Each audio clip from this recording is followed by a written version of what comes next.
来关心4月初3，咱花莲发生大地震了后，第23半暝啊，佫发生2起规模6以上的地动尾，这是互花莲受损害真严重。日本的内阁官房长官即马有表示，日本政府已经做好准备，会根据台湾的需求提供协助。另外，根据统计，咱台湾这边募款的专案，即马到23下晡4点的时，已经有募到13亿，内底日本有关美金100万。韩国有关美金50万，泰国是关100万的代表要协助咱中介。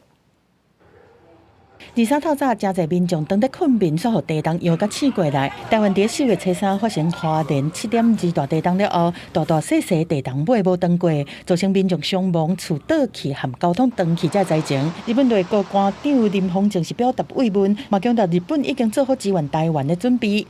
現時点で邦人の生命身体に被害が及んでいるとの情報には接しておりません。4月3日に大きな地震が発生したばかりであり、今回の被害に改めて心からお見舞いを申し上げます。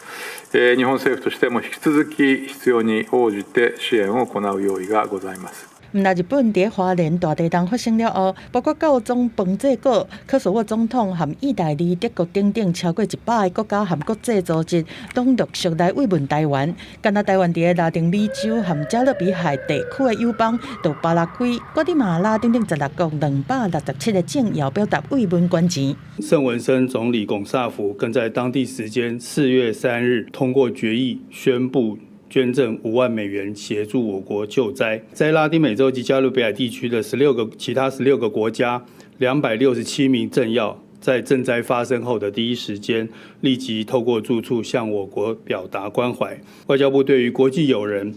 热忱的表示关怀，再次表达我方诚挚的感谢。外交部嘛陆续发文来感谢泰国捐100万的代表，统一期派无人机专家团来台湾，还有日本、韩国分别捐100万和50万美金来帮助灾后的重建。根据赈灾基金会的统计，到23下晡4点是已经募到13亿，全部捐钱的条数是到17万3000条。记者综合报道。